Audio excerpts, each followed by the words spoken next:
Hello friends, welcome to learn services. This is Ram Soni. Discuss करेंगे आज NDA 2020 का NDA 2020 की ऑफिशियल आंसर की डिस्कस करेंगे आप लोगों के साथ में। ये आपकी यूपीएससी की वेबसाइट में आपको मिल जाता है।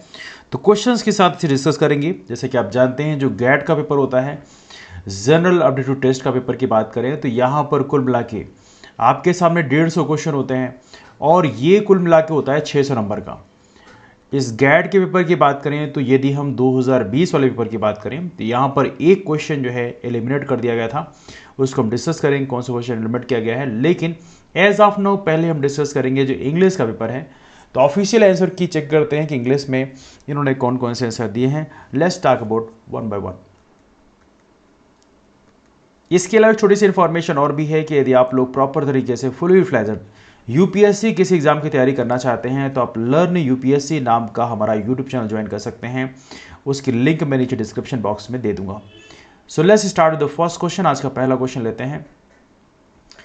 जैसे कि आप लोग जानते हैं, स्टार्टिंग में पहला जो पार्ट होता है वो एंटोनिम का होता है। ये राइट नाउ हम इंग्लिश का जो पार्ट है उसको डिस्कस कर रहे हैं गैट में। तो right now we discussing for the English part. English part की बात करें, यहाँ पे आपको एंटोनिम चूज करने हैं, कौन सा एंटोनिम है। तो पहला क्वेश्चन यहाँ पूछा गया है और ये सेट बी है। तो यहाँ पहला क्वेश्चन आपके सामने है, he needed absently throughout the meeting. He nodded absently throughout the meeting.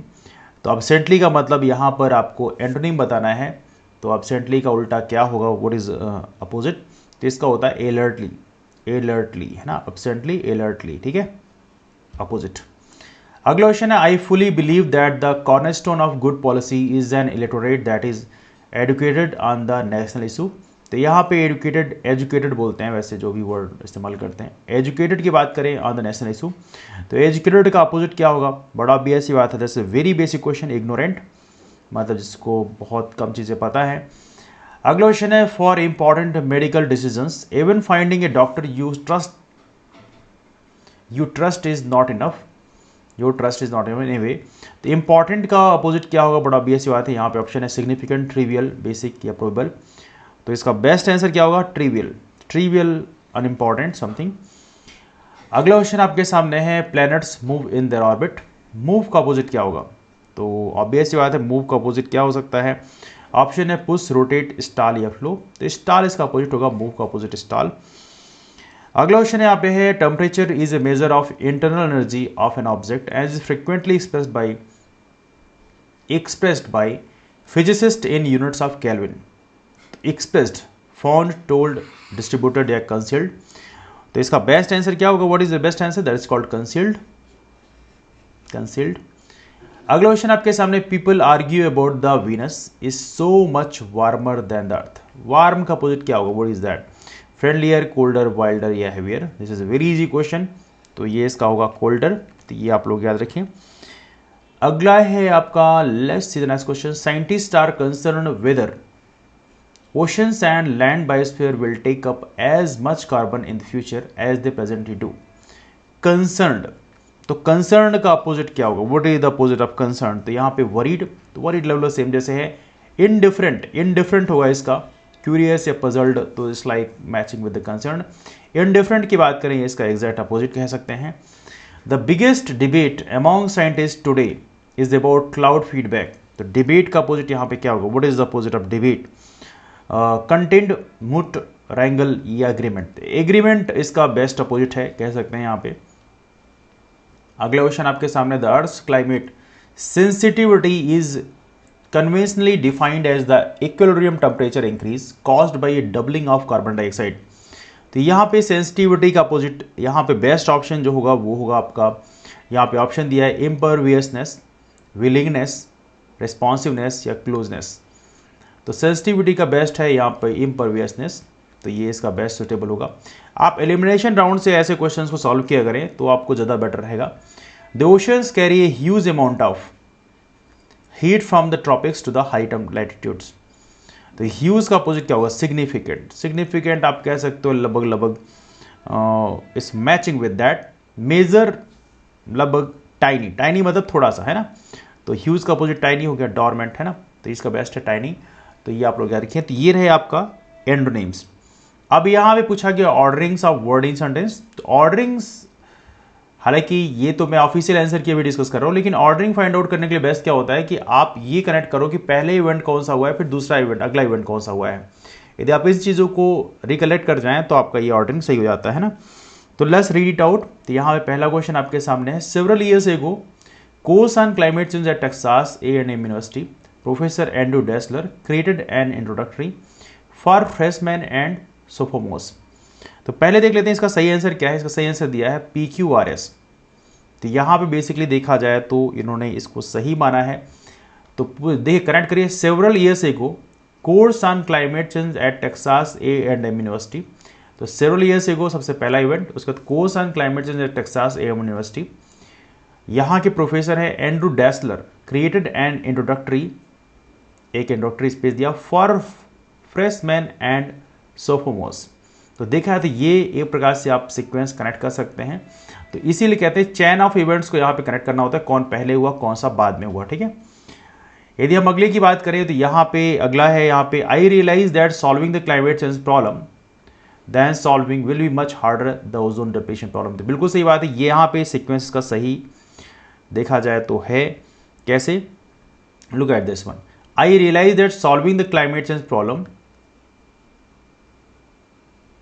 solving the climate change problem, then solving will be much harder, then solving will be much harder the ozone depletion problem।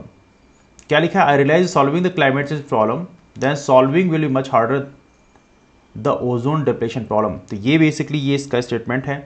तो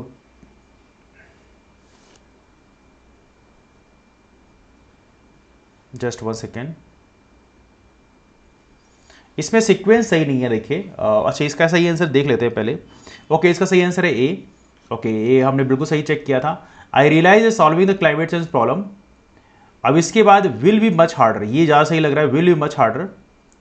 फिर इसके बाद यहाँ पे will be much harder than, harder will be much harder than solving the ozone depletion problem. देखिए बिल्कुल सटीक लग गया, this is something like that.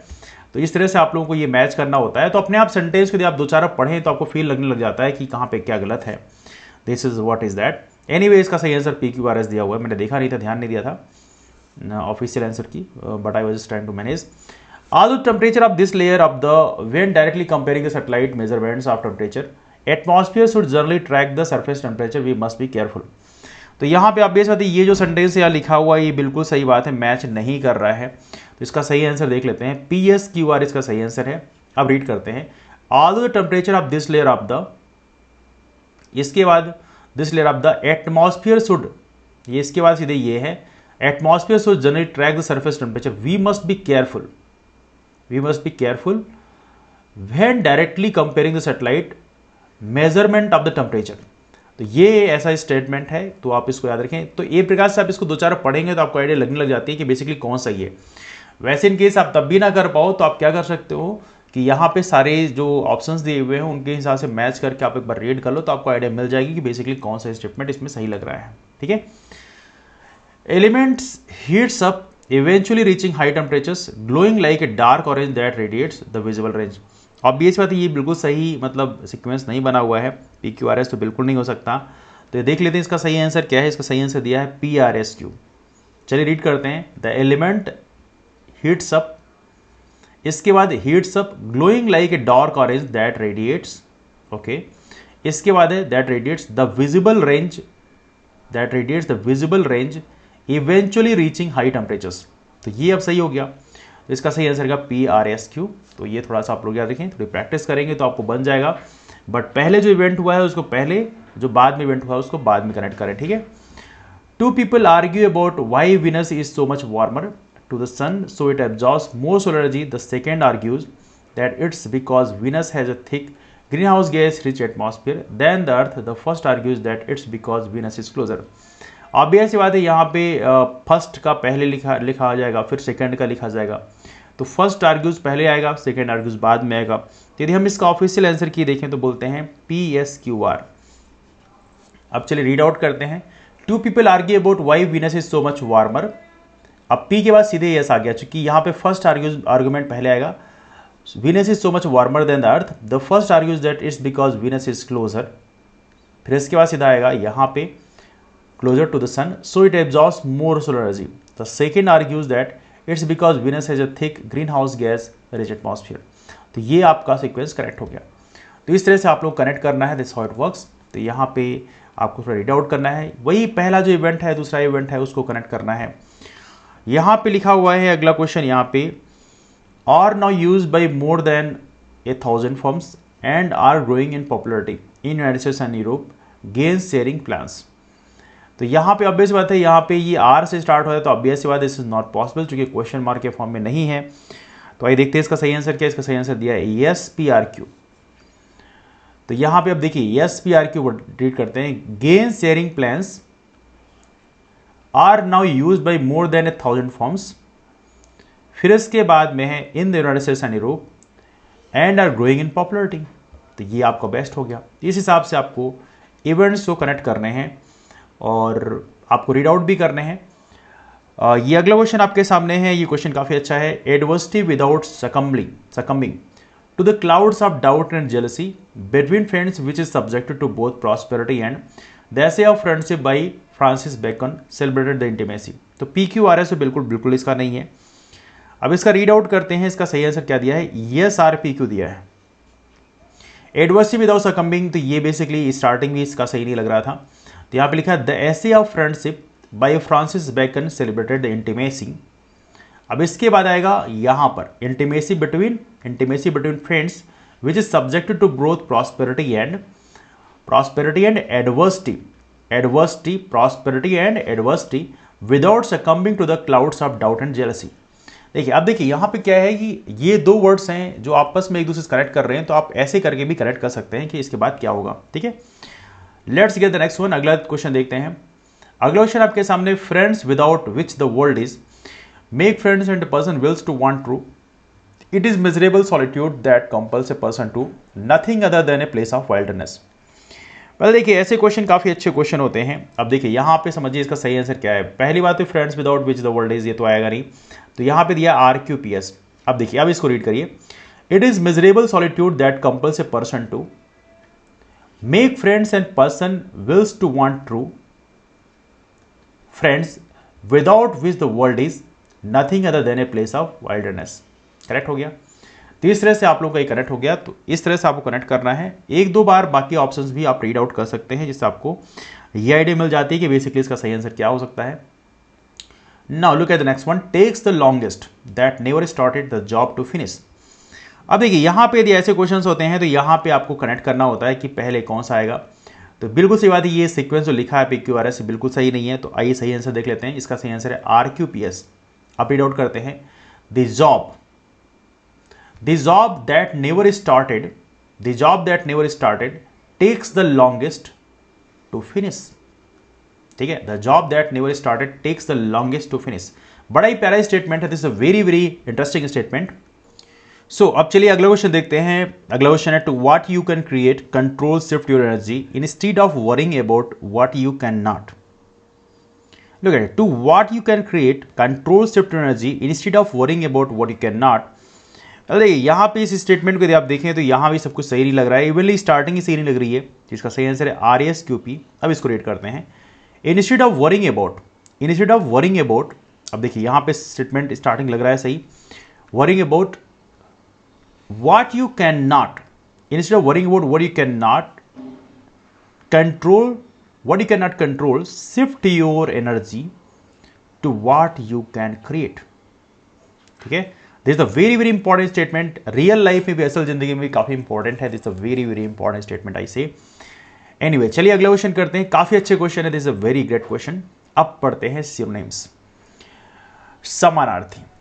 तो पहला क्वेश्चन है यहाँ पे, she got the divorce within no time. तो अब डाइवोर्स की बात करें तो डाइवोर्स का अपोजिट क्या हो सकता है। तो यहां पे लिखा है कुछ चीजें, डिटैचमेंट। तो डिटैचमेंट तो इसके जैसे ही वर्ड देखा है तो है ब्रेकिंग डाउन, इट्स लाइक एनुलमेंट या पनिशमेंट।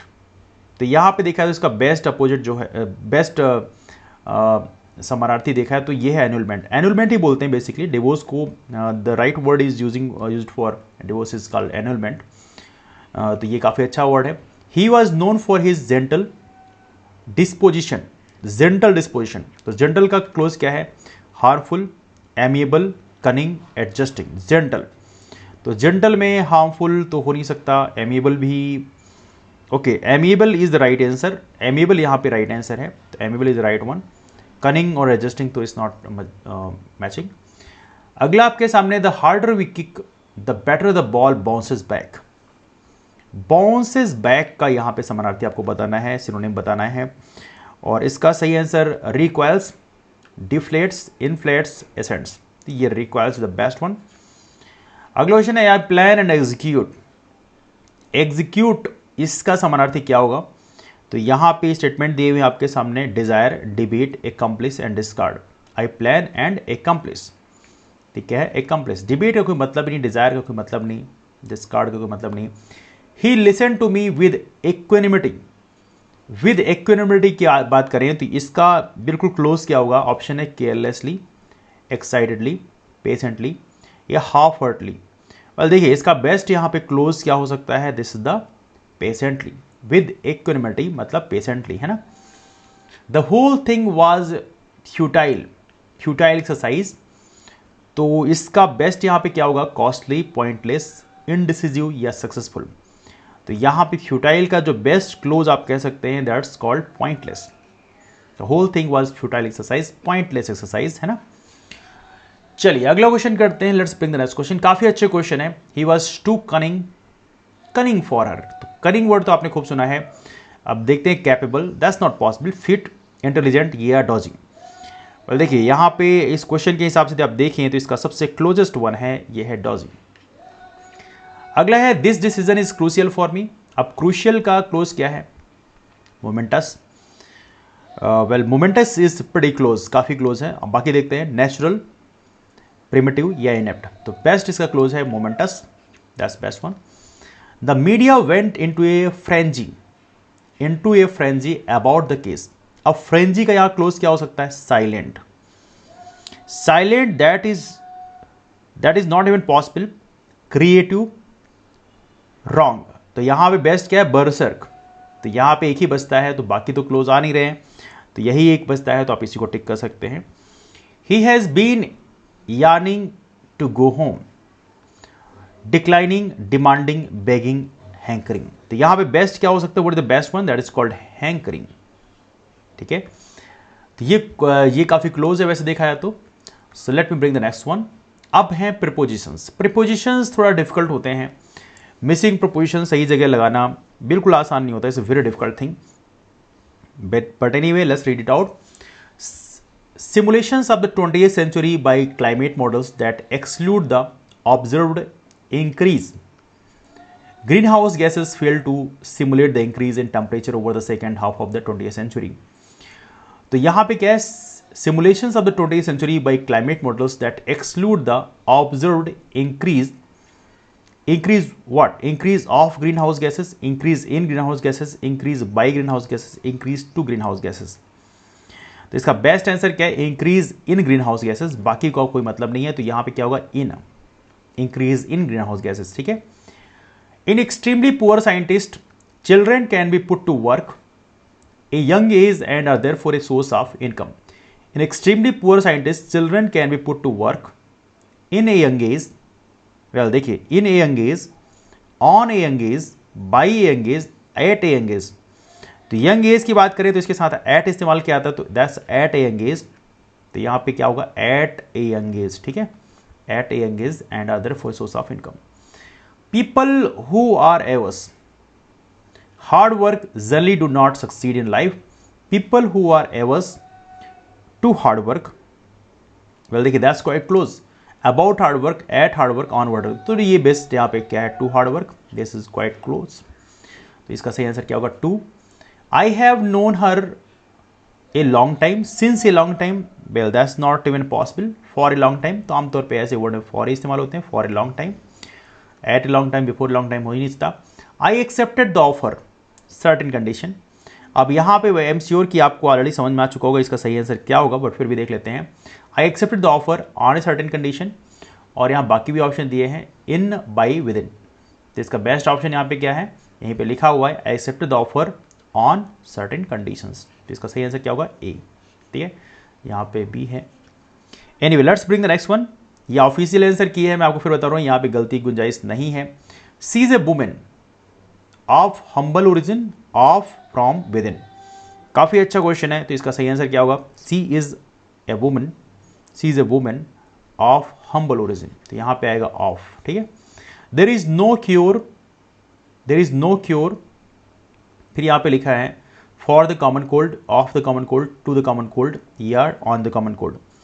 तो इसका बेस्ट आंसर क्या होगा? यहाँ पे होता है फॉर। तो यहाँ पे there is no cure for the common cold, यहाँ पे ऑफ इस्तेमाल नहीं होता, that is a for the common cold. ठीक है, I ran by John yesterday and it was a pleasant surprise of John yesterday, beside John yesterday, into John yesterday. तो इसका best क्या है? I ran into John Starday and it was a pleasant surprise. अगला है my grand mother enjoyed boating in the lovely lake, on the lovely lake, beside the lovely lake या within the lovely lake।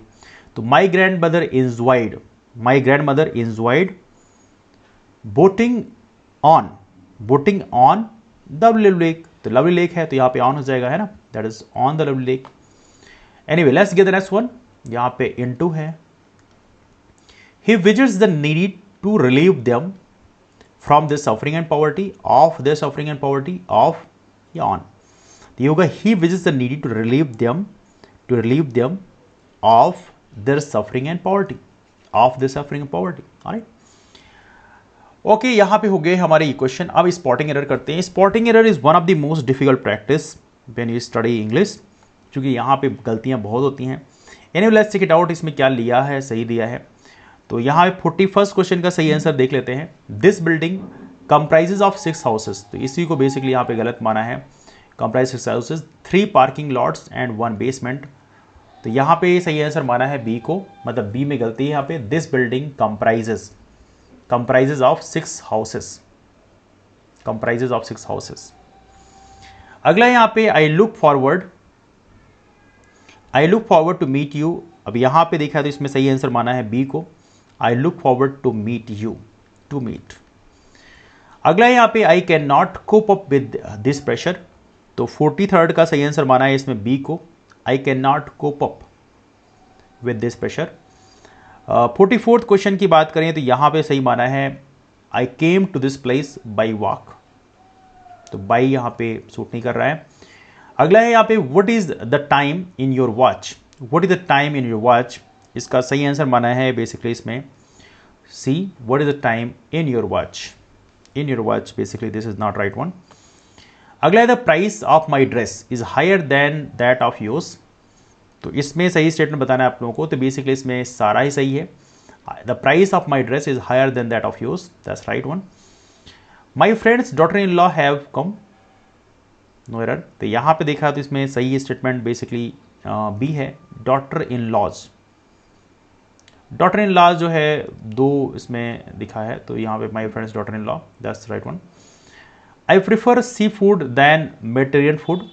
तो यहाँ पे यदि हम बात करें तो इसमें है than Mediterranean food, this is the wrong one.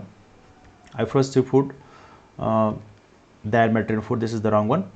अगला है यहाँ पे we we are discussing about the issue. तो यहाँ पे देखा है तो this is the wrong one. तो यहाँ पे देखा जाए तो राइट होगा, इसमें रॉन्ग होगा, इसमें B, we were discussing about the issue, this is the wrong one.